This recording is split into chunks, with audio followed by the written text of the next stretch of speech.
When you hear 21st century literature, you may immediately think of Harry Potter by J.K. Rowling or The Hunger Games by Susan Collins or Percy Jackson by Rick Riordan.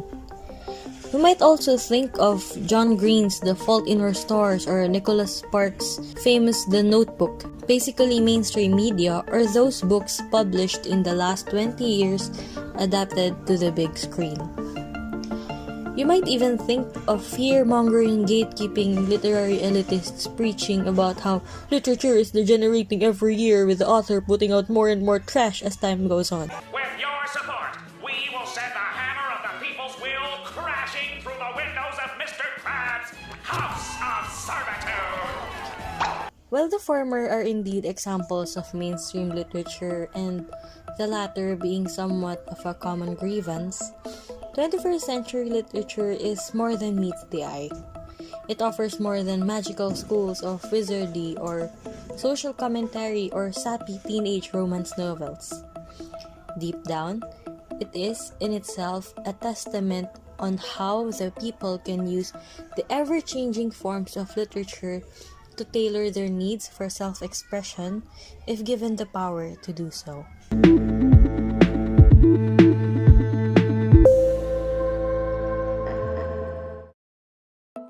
The 20th and the 21st century has brought great advancements in technology at a faster rate than ever before in history. In just 100 years, humanity has come a long way from decreasing infant mortality rate, eliminating smallpox, increasing literacy rate, cancer survivability, and many more. Education is far more accessible to people than ever before in history. We also came a long way in women's rights and opportunities for women. Traveling across long distances is possible in a way that our ancestors would have never even dreamed of. Flying cars in the form of airships and eventually planes are born. Then we went to space, then we landed on the moon, and we are now planning to go to deep space. The personal computer happened, and then personal handheld phones. And we are calling it iPhone. And then the internet was born. Superhighway and one of its main thoroughfares, an online network called Internet. Life has good. These improvements in quality of life have changed society as we know. Although some countries in poverty and seclusion lag behind development for a number of reasons, most of the world has been enjoying a higher standards of living. According to Maslow's hierarchy of needs, people are compelled to fulfill their basic needs before wanting to have more complex needs. Although extremely oversimplified, this can help us visualize and explain why the better living conditions, advancement and accessibility of the internet, and relative freedom of the 21st century allow more people to dabble in literature. As for the authors, although the literary profession is still grossly underappreciated, and there are still difficulties due to incidents of discrimination and stereotyping, the ease of visibility and getting one's work out there also encourage writers to create compelling pieces out of their own personal history, which resonates with people with similar histories and those who sympathize with them. Even the teenage girl with hyperfixation towards a certain TV show is able to express her admiration, and she is able to share her writing to other people with similar interests. Women also hold more power in the 21st century. There isn't as much need today as before to hide under a pseudonym in order to be taken seriously. Modern-day Bronte sisters no longer need to call themselves Kerr, Acton, and Alice Bell. 21st century female Gothic writers do not need to change their name. For example, from Louisa May Alcott to A.M. Barnard because of the genre being improper for the ladies and for the fear of being labeled as unladylike, or suffer the same fate of Mary Shelley, where publishers refused to give her credit for her work, at least financially.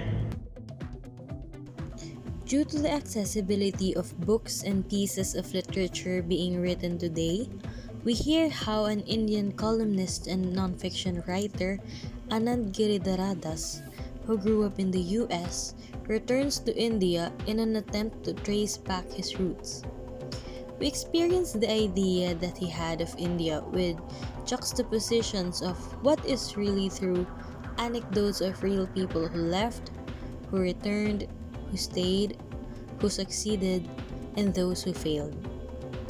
There, we see a young, scrawny Deepak leave his village for the first time in his life to take his chances in Bombay, a bustling yet unforgiving city.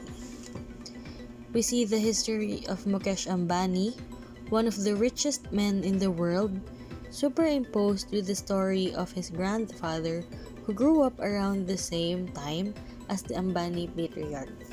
We see those who fell back to the tradition of arranged marriages and those who chose to love.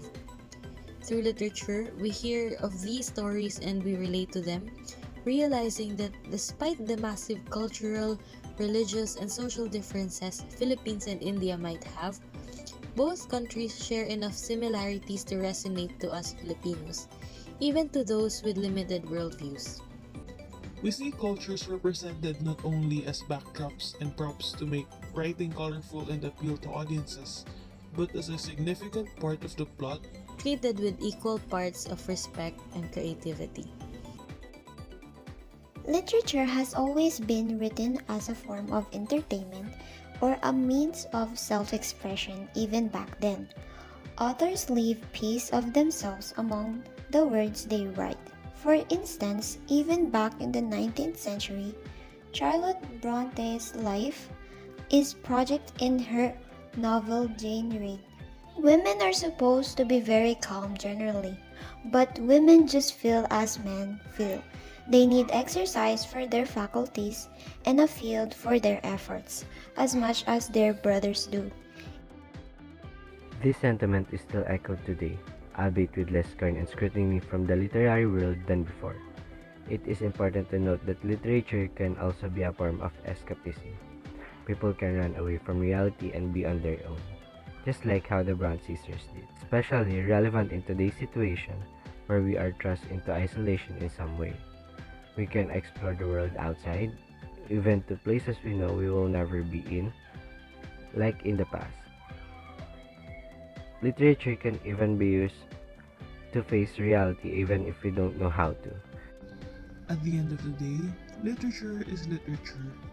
There are good ones, there are stellar ones, there are ones bound to be literary classics in the near future, and there are books doomed to gather dust on the shelf, never to be read again.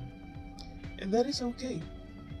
It is also important that no matter how we enjoy literature, whether devouring it in one go or savoring it chapter by chapter, Whether we read too deep into it or just have fun with the plot. we read what resonates with us and what we feel expresses things that are important to us. Happy reading!